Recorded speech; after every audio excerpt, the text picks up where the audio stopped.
35절에서 41절. 마가복음 4장 35절에서 41절. 우리 다 함께 같이 읽겠습니다. 시작.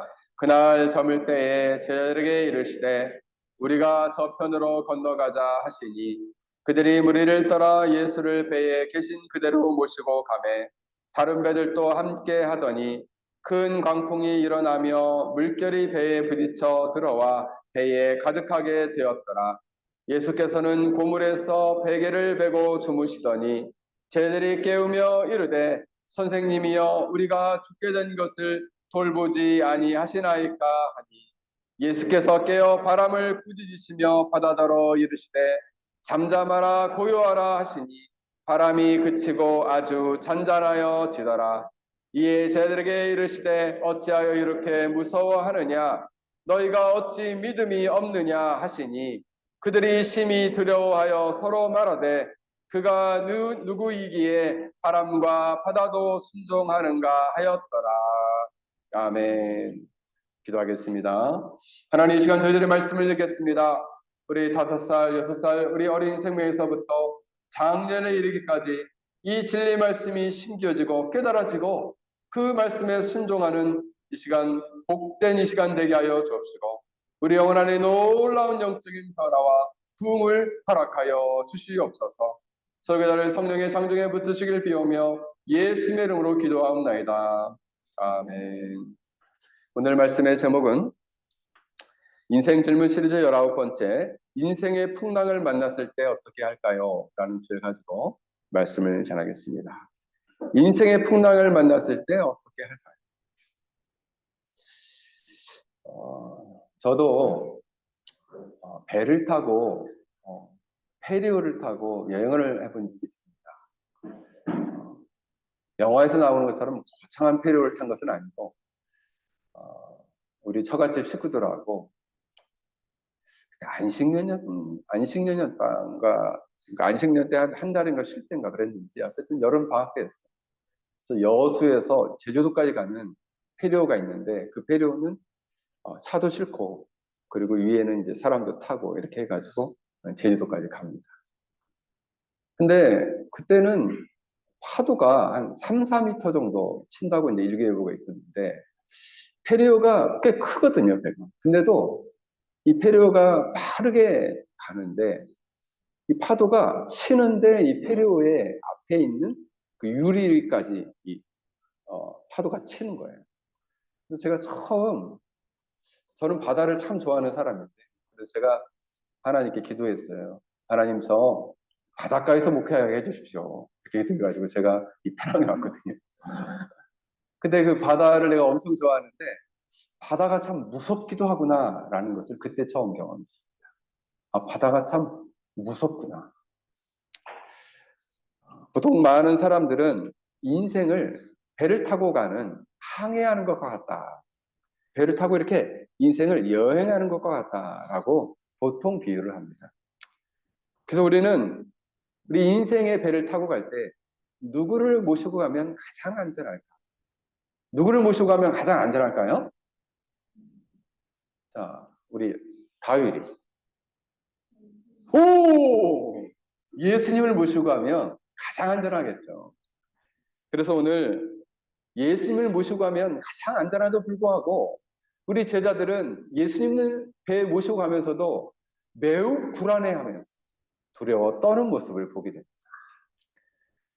많은 사람들이 인생을 살면서 예수님과 함께 동행한다 하면서도 여전히 불안해하고 두려워하는 사람들이 많이 있다는 거예요. 무엇을 보고? 파도를 보고.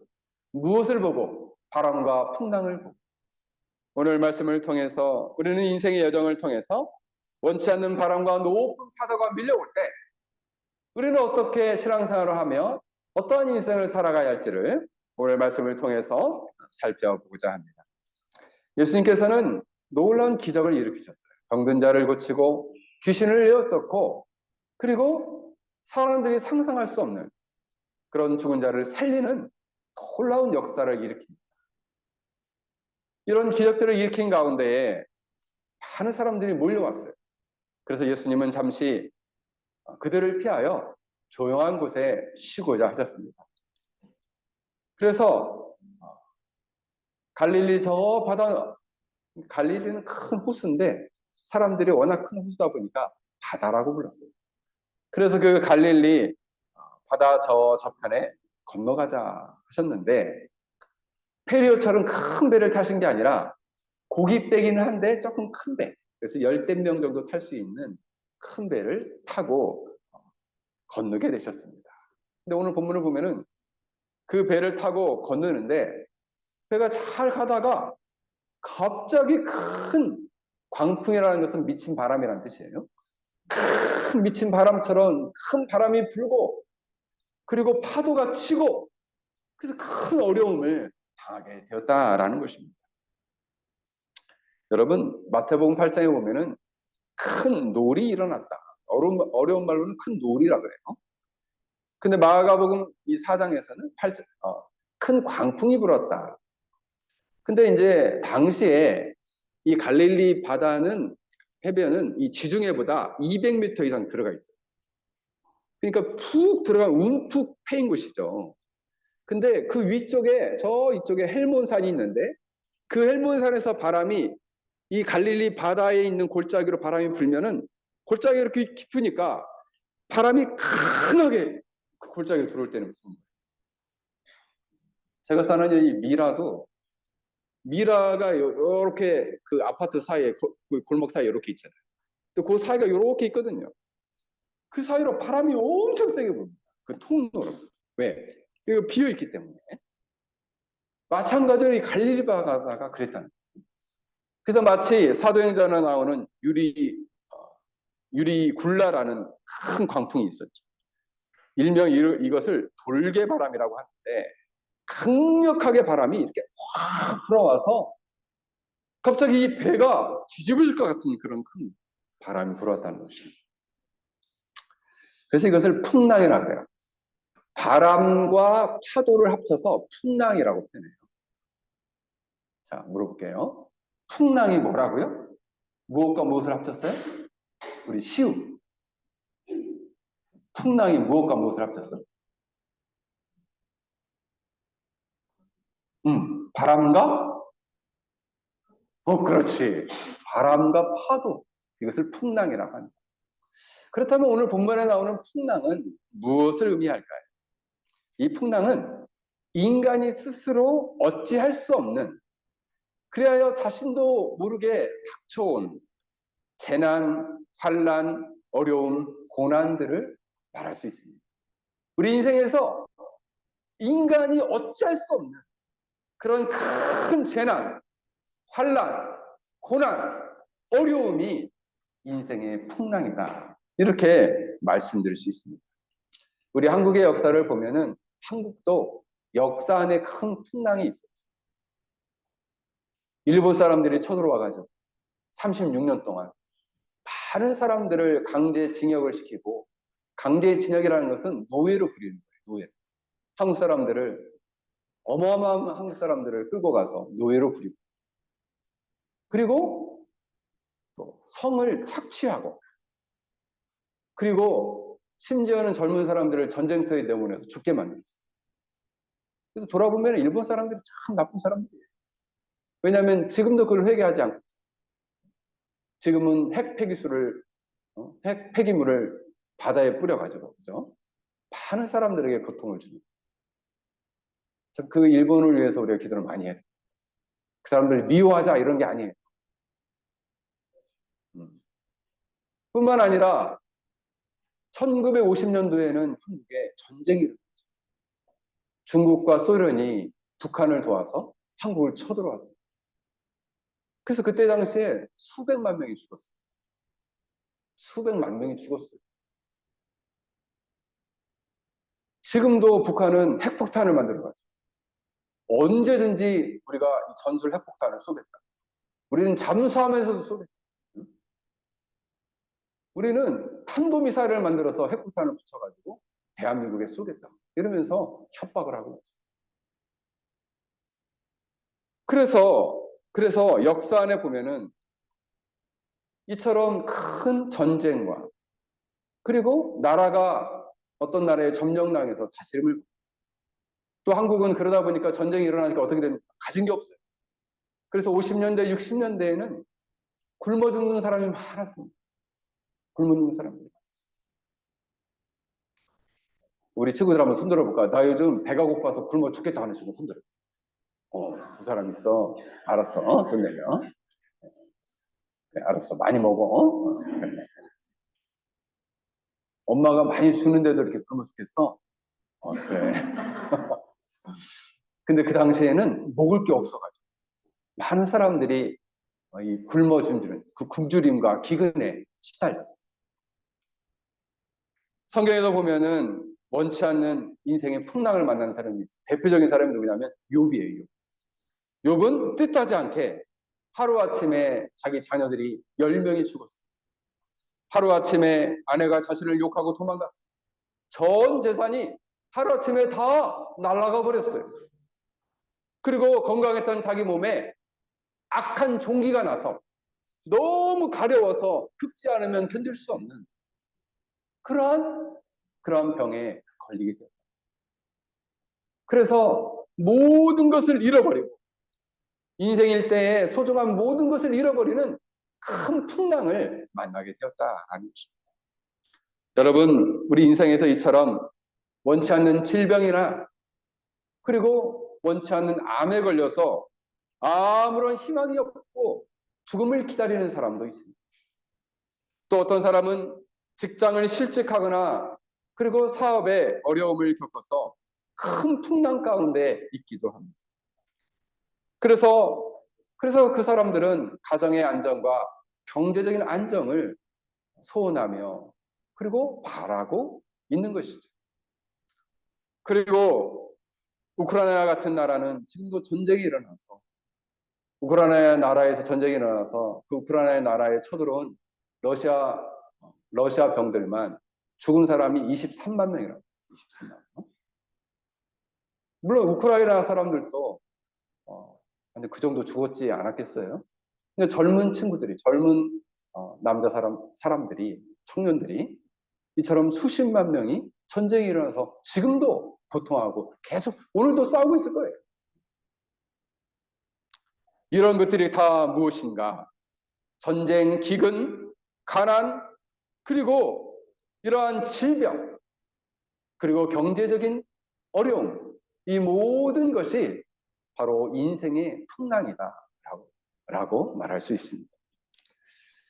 그런데 이 풍랑은 모든 사람에게 있는데 하필 예수님을 모시고 가고 있는 사람에게도 이 풍랑이 올 수 있다는 거예요. 목사님, 예수님을 믿지 않는 사람만 풍랑이 있는 거 아닌가요?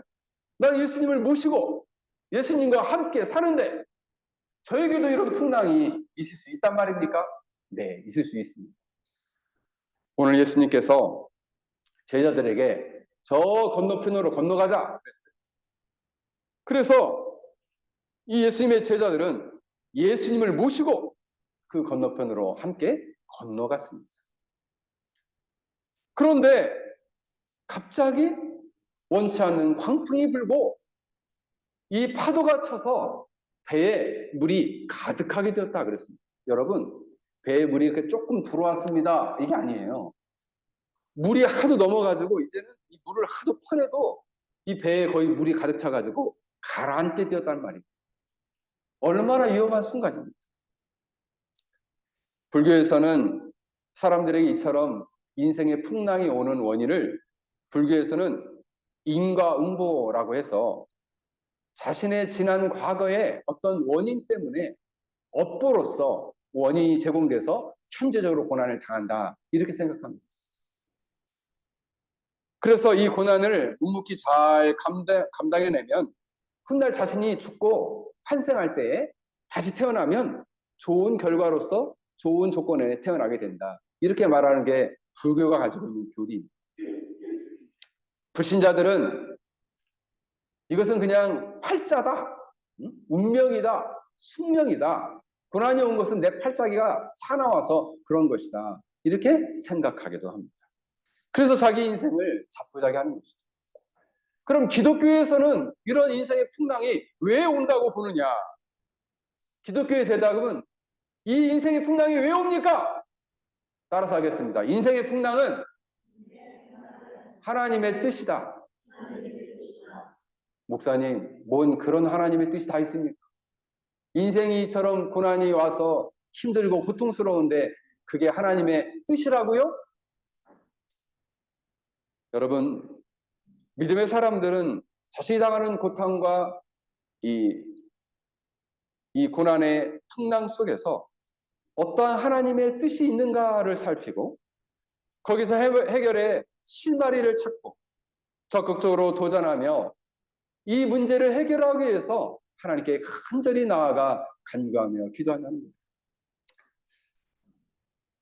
그래서 이 하나님의 뜻은 개인의 형편과 믿음과 사정에 따라 아주 다양하게 나타난다는 것입니다. 영국의 유명한 주석가이자 목사님이 있습니다. 그분의 이름은 매튜 헨리라는 목사님이에요. 이분은 성경 전체를 주석을 만들었어요. 그 주석도 저도 가끔씩 보는데 아주 굉장히 탁월한 주석 중에 하나예요. 그 목사님이 뭐라고 얘기했냐면 하나님의 화살통에는 여러 개의 화살이 있다 말했습니다. 하나님의 화살통에는 여러 개의 화살이 있다. 어떤 화살이 있느냐? 하나님이 인생의 풍랑에 주시는 이유는 때로는 이 인생의 풍랑을 통해서 누군가 어리석음을 깨닫도록 하기 위함이고 어떤 것을 가르쳐주기 위함이고 때로는 그릇된 길로 가는 것을 막아주기 위함이고 때로는 잘못을 징계하기 위함이고 때로는 신앙을 자극하여 그의 믿음을 견고케 하기 위함이고 때로는 이런 시험과 환난과 풍랑을 통해서 그가 이 풍랑을 통해서 더 단단해지고 훈련받도록 하기 위함이었다는 것입니다. 다양하다는 거예요. 깨닫고 가르쳐주고 그릇된 길에서 돌이키도록 잘못을 징계하기 위해서 신앙을 자극하여 믿음 안에 견고하게 쓰도록 그를 훈련시키기 위해서 하나님이 다양한 화살을 가지고 이 인생의 풍랑을 허락하신다. 어떤 선교사님이 아프리카에 가서 선교를 했답니다. 그래서 함께 그 원주민들과 함께 큰 강을 건너려고 하는데 강이 세차게 흘러가는 거예요. 그랬더니 그 원주민이 이렇게 큰 돌을 갖다가 이 선교사님한테 주면서 이거를 들고 강으로 들어가라는 거예요. 아니 그래서 혼자 건너기도 힘든데 이 돌을 들고 어떻게 이 강을 건너란 말입니까? 하면서 투두투하면서 시키는 대로 이 선교사님이 이렇게 큰 돌을 갖다가 이렇게 가슴에 끄 안고 이 강을 이렇게 건너기 시작했어요. 강 가운데쯤 가니까 물살이 너무 세가지고 이 큰 돌을 이렇게 붙들고 건너지 않으면 떠늘어가게 생겼더라 이거예요. 그러면서 생각을 했답니다. 아, 이 큰 돌이 나에게 중심을 잡아주지 않았다면 나는 강을 건너다가 떠날라가서 죽을 뻔했구나라고 생각했다는 거예요. 하나님께서 우리 인생에게 평안함과 행복만을 주시는 것이 아니라 그냥 평안하고 형통한 삶만 주시는 것이 아니라 이런 무거운 큰 돌과 같은 풍랑을 줘서 우리로 하여금 하나님을 더욱 의지하고 살아가도록 우리에게 인생의 풍랑을 허락하신다는 거예요. 사랑하는 성도 여러분, 이런 고통의 풍랑이 몰았을 때 두려워하지 말고 우리는 소망 중에 주님을 크게 붙들고 믿음으로 나아가야 하는 것입니다. 사랑하는 성도 여러분, 여러분들의 인생 가운데 풍랑을 만났습니까? 하나님의 뜻은 어디에 있을까요? 이 모든 풍랑은 하나님이 주신 것인데 무엇을 깨닫기 위함인가요? 무엇을 가르쳐주기 위함인가요? 우리로 하여금 잘못된 그릇된 길이 무엇인지를 가르쳐주어 거기에서 돌이키기 위함인가요? 아니면 우리의 죄를 깨닫게 하여 그 죄를 회개하고 그리고 그 죄로부터 돌이키기 위함인가요? 때로는 우리를 하나님의 사람으로 하나님의 나라의 일꾼으로 참된 신자로 세우기 위한 하나님의 놀라운 계획과 뜻이 있지는 않은가요?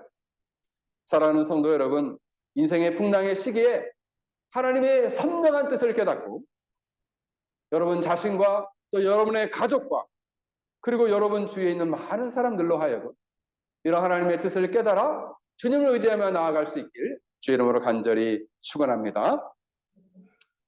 그렇다면 이 풍랑이 다가오게 되었을 때 하나님의 백성들, 예수님의 제자들, 하나님의 자녀들은 어떻게 해야 할까요?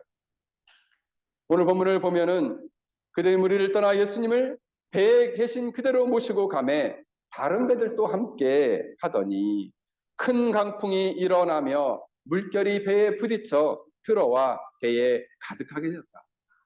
근데 여러분, 예수님의 제자 중에는 베드로, 안드레는 어부였어요. 베드로, 안드레는 어부였기 때문에 얼마나 배를 배를 어려운 일이 닥쳤을 때에 잘 대처할 수 있을까요? 숙련되게 대처할 수 있었을 것입니다. 그래서 빨리 이렇게 해라, 돛을 내려라, 뭐 돛을 펴라, 물을 퍼라, 막 이렇게 했겠죠. 그런데 계속해서 밀려들고 그리고 강한 바람과 파도가 물리치게 되었을 때는 그들의 경험, 그들의 능력, 그들의 수단, 그들이 취하는 모든 방법들이 아무런 힘을 발휘하지 못했다는 거예요. 일명 속수무책, 아무런 대책이 없다.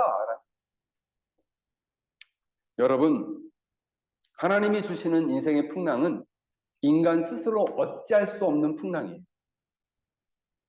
다시 말씀을 드립니다. 하나님이 주시는 풍랑은 인간의 힘으로는 어찌할 수 없는 풍랑이에요. 지금도 새벽마다 암에 걸린 사람들을 위해서 제가 기도하는 사람들이 몇 사람이 있습니다. 근데 암 말기에 발견된 사람은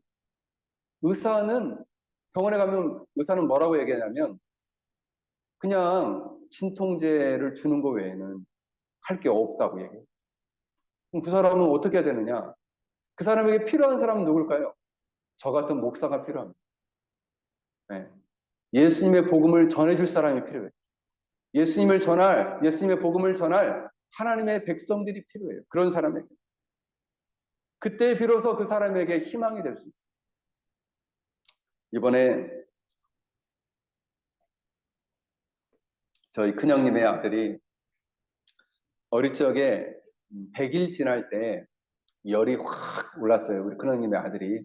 근데 너무 어릴 때 우리 형님이 결혼을 해가지고 이걸 대처할 줄을 몰라가지고 이 애가 이제 열 때문에 쉽게 말하면은 몸에 소아마비가 온 거죠. 소아마비가. 그래가지고 약 40년 넘게 이 아이를 돌봤습니다. 우리 형님 내에. 근데 어떻게 돌봤냐면 정말 온 사랑을 다해서 돌봤어요. 그래서 심지어는 이제 몇 년간은 계속 누워만 있었어요. 얘가 이제 잘 못 걸으다가 그 큰 욕실에서 시소로 갔다가 거기서 넘어졌어요. 그래가지고 그 뒤로는 걷지를 못하게 됐어요. 그래서 5년 넘게 누워있는 아이를 돌봤습니다. 최선을 다해 돌봤죠. 그래서 이제 마지막에는 이제 숨이 가빠져가지고 병원에 갔는데 병원에서는 그냥 숨 쓸 방법이 없답니다. 그래서 이제 집에 데리고 왔는데 저한테 이제 울면서 전화가 왔어요. 그래서 제가 간절히 기도했죠. 제가 이제 이 조카를 볼 때마다 늘 복음을 전하고 영접 기도도 여러 번 하고 이번에도 계속해서 제가 기도를 해주고 그리고 이 아이로부터 아멘을 하도록 고면을 했는데 제가 이제 기도문을 써가지고 보냈죠. 우리 형님께. 이거를 계속 읽어주고 밤에 그리고 계속 찬양을 틀어주고 그때 이 아이가 내가 기도를 계속 하니까 계속 그 기도를 감당히 듣더라. 감사하게도 이제 장례도 저희 장인 목사님이 가서 좀 잘 마무리를 해서 큰 위로를 받고 감사하게도 지난주부터 저희 형님이 결단을 하고 이제 교회에 나가서 신앙생활을 하고 있습니다. 근데 저희 이 고난을 보면서 한편으로는 그 아들이 참 효자군. 결국에는 그 아버지를 주님께로 인도했구나. 물론 이 고난이 참 슬프고 어렵죠. 그래서 우리 형님이 통곡을 하고 우시고 우리 형수님도 크게 우시고 참 슬프지만은 근데 인간이 어찌할 수 없어요.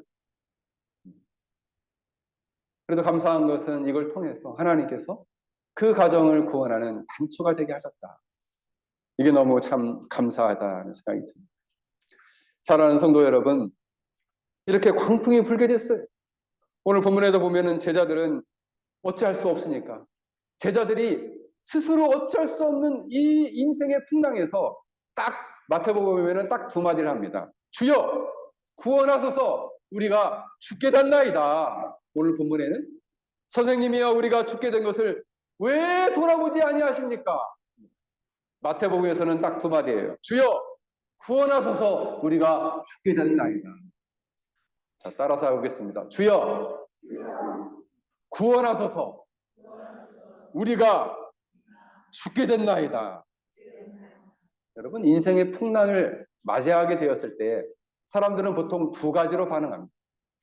오늘 본문에 나오는 제자들처럼 주여 구원하소서 우리가 죽게 됐습니다 라고 어떤 문제라도 담대히 믿음으로 맞이하며 하나님께 나아가 주님께 나아가 구하는 사람이 있는가 하면, 어떤 사람은 이 인생의 풍랑이 닥쳐올 때 아이고 나는 큰일 났구나, 아이고 나는 어떡하나 낙심하고 절망하고 그리고 당황하고 방황하고 원망한다. 하늘도 무심하시지 나한테 왜 이런 고난과 인생의 풍랑을 줬는가.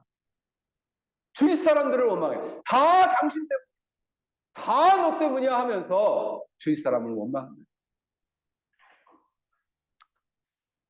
제가 목회를 하다가 보면은 제가 참 걱정하는 사람들이 있어요. 목회를 하면서 걱정이 없어야 되는데 어떤 사람이 걱정되느냐? 원주라 목사님이다, 목사님. 어떤 사람이 걱정되느냐? 이렇게 큰 바람이 불고 큰 파도가 쳐서 배에 물이 가득해서 이제는 금방 가라앉게 생겼는데, 근데도 불구하고 주님을 찾지 않고 기도하지 않는 사람. 지금 기도할 때인데, 지금 미친 듯이 하나님께 매달려서 간구하며 기도할 때인데 그렇게 기도하지 않을 때 엄청 걱정됩니다. 저분이 저 일을 어떻게 감당하려고 저러지? 저분이 이 인생의 광풍을 어떻게 피해가려고 저러지? 이런 생각이 들어요. 여러분들 가운데 특별한 문제가 어려움이 여러분이 생각할 때 왔다 생각하면 시간을 정하고 집중적으로 기도해야 됩니다. 오랜 시간을. 어떻게 이겨낼 거예요, 여러분? 인간의 힘으로 어찌할 수 없는, 오는 광풍과 파도가 오면 파도야 오지마 하고 그 앞에서 파도를 쳐낼 거예요, 손으로. 자, 지호야, 파도가 배를 쳤을 때 손으로 치면 파도가 물러가니? 그럼 어떻게 해야 될까? 기도해야 돼. 그렇습니다. 기도해야 돼. 인생에 이 광풍이 올 때 기도하지 않는 것 제일 어리석은 사람, 주님을 찾지 않는 것 제일 교만한 사람. 만약 이런 인생의 위기 속에서도 끝까지 주님을 찾지 않는다면 그는 결국 인생의 풍랑에 함몰되어 배가 가라앉아서 죽음과 방불한 인생을 살다가 고통 속에 죽어가게 될 것입니다. 그러므로 이렇게 인생의 중대한 위기의 순간에 우리는 주님을 찾아 기도해야 합니다. 그리고 주님을 굳게 의지해야 합니다. 절대 의존의 마음, 견고한 신뢰를 가지고 주님만이 우리 이 문제를 해결할 수 있습니다 라고 하며 주님을 찾고 나아가야 한답니다. 정말 찢어지게 가난하게 사는 한 권사님이 계십니다. 이 권사님은 끼니가 늘 간 데가 없어가지고 달마다 하나님께 기도했대요. 하나님, 정말 먹을 것이 없어서 배가 고파 죽겠습니다. 좀 먹을 것 좀 주십시오. 그랬더니 그 동네에 사는 한 건달이 그 모습을 보고 비웃었어요. 저렇게 기도하면 먹을 것이 생기나? 그래서 내가 그러면 저 권사님을 내가 놀려줘야겠다 생각하고 기도를 한참 하고 있는데 자기가 떡을 싸가지고 담 너머 이렇게 던졌대요. 그래서 그 떡이 툭 하고 떨어지니까 기도하다가 툭 보니까 떡이 떨어져 있으니까 이 권사님은 자기가 하나님께 간절히 기도했더니 하나님 오늘 또 이렇게 일용할 양식을 주시니 참 감사합니다 라고 하나님께 영광을 돌렸답니다. 그랬더니 그 숨어서 지켜보고 있던 건달이 와서 하는 얘기가 그 떡 하나님이 준 게 아니라 내가 준 거야 라고 했답니다. 그랬더니 권사님이 이렇게 말씀합니다. 하나님이 때로는 악마를 통해서도 하나님의 자녀의 기도를 들어주신다. 이렇게 말을 했답니다. 이렇게 삶의 작은 문제, 이 어려움이 있을 때에도 하나님께 간절히 찾는 자는 그 어려움을 하나님이, 그래서 옛날에 제가 우리 어머님이 예수님 안 믿을 때, 예수님 믿고 돌아가셨는데 우리 어머니 가끔씩 이런 얘기를 해요. 예수님을 믿으면 떡이 생긴다냐? 저한테 그러셨어요. 내가 그래서 떡 생깁니다. 일용할 양식을 주십니다. 믿습니까? 여러분들이 떡을 달라면 주실 거예요. 여러분, 우리는 인생의 풍랑의 때에 정말 생명을 걸고 하나님을 찾고 주님을 찾고 구해야 됩니다. 그런데 예수님께서는 이 풍랑이 왔는데 저기 고물이라는 것은 배끝 부분을 말해요. 그 배끝 부분에서 주무시고 계십니다.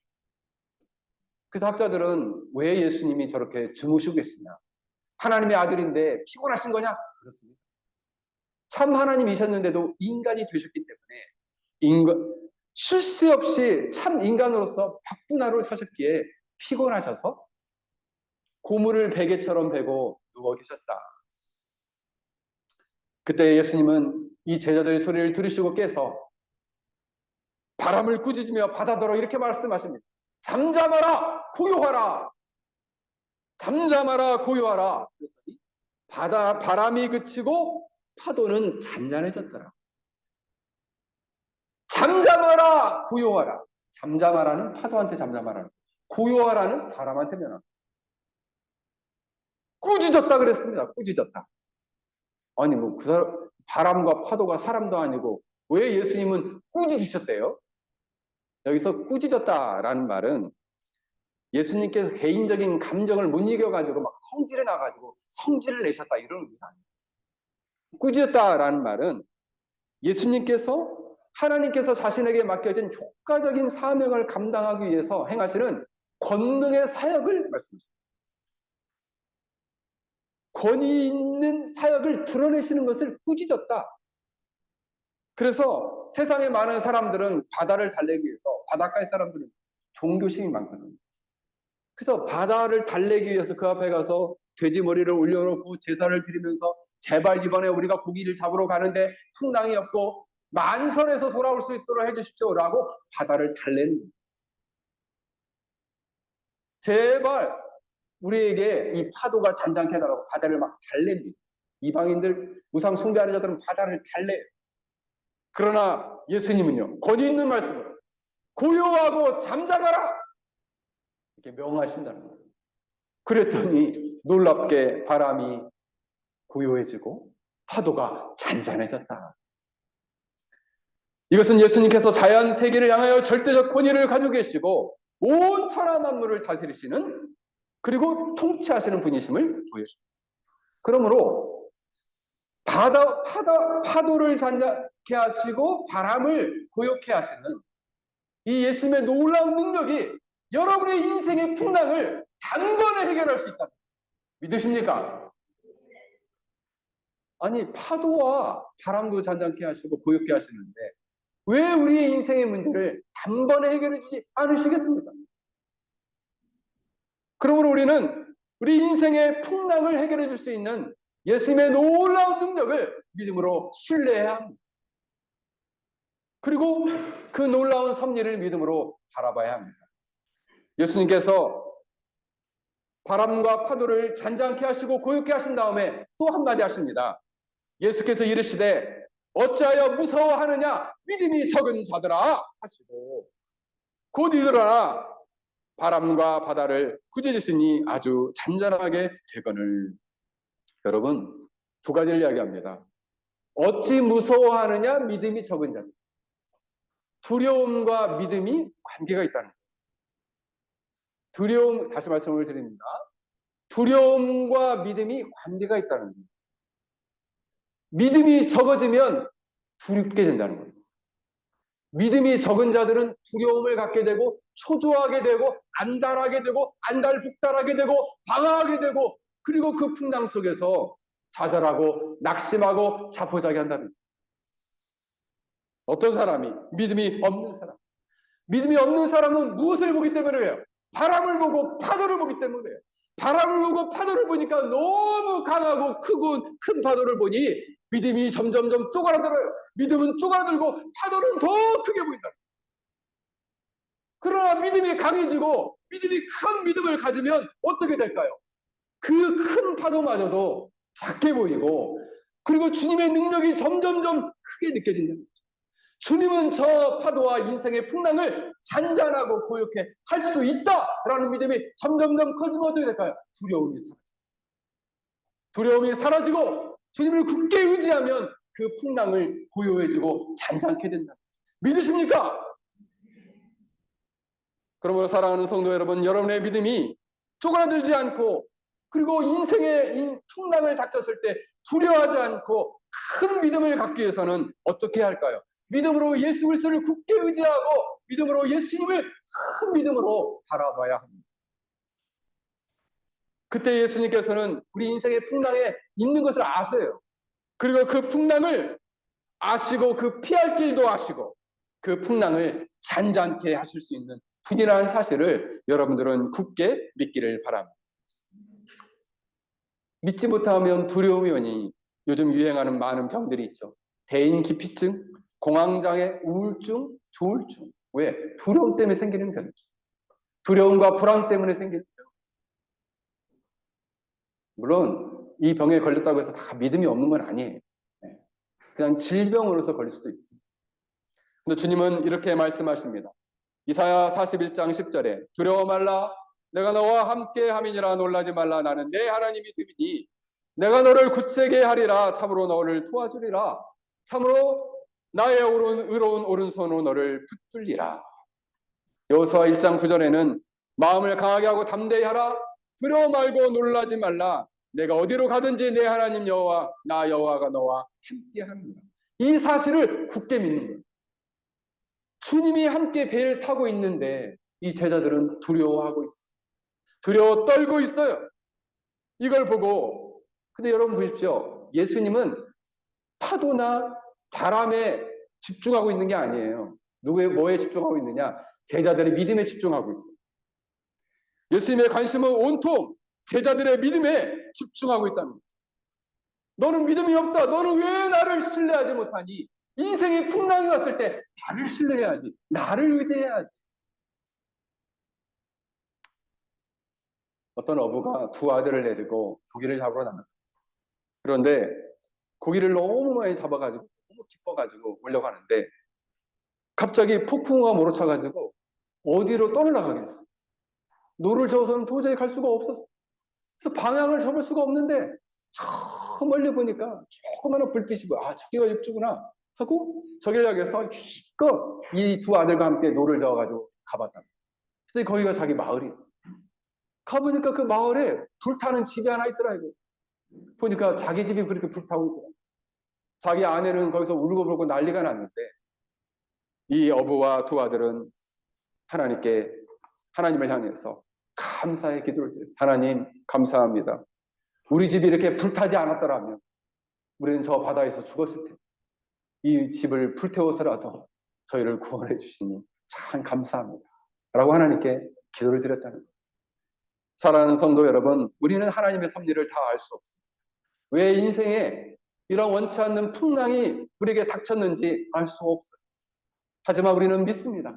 하나님께 선한 계획을 가지고 계시고 그 선한 계획으로 우리 인생을 인도하시고 우리에게 가장 좋은 것을 예비하고 계시다는 사실입니다. 사랑하는 성도 여러분, 여러분들은 이러한 예수 그리스도가 우리에게 가장 선한 것을 준비하고 계시고 그분은 인생의 풍랑을 잠잠케 하실 뿐만 아니라 우리의 믿음에 대한 지대한 관심을 가지고 계신 분임을 우리는 알고 있습니다. 우리 인생의 모든 풍랑을 해결해 주시는 예수님을 굳게 의지하고 인생의 풍랑 속에서 믿음으로 승리하는 여러분들이 되시길 주의 이름으로 간절히 축원합니다. 우리 함께 같이 기도하겠습니다. 오늘 말씀을 생각하면서 우리 함께 같이 기도하겠습니다. 인생의 풍랑 속에서 좌절하거나 낙심하거나 당황하거나 잡고자기 아니라 오로지 믿음으로 예수 그리스도를 바라보고 찾고 구하며 이 모든 풍랑을 이겨내고 승리할 수 있는, 그래 하나님이 원하시는, 하나님께서 기뻐하시는 하나님의 사람들로 믿음으로 우뚝 세워줄 수 있는 은혜를 주시도록 우리 함께 같이 기도하겠습니다.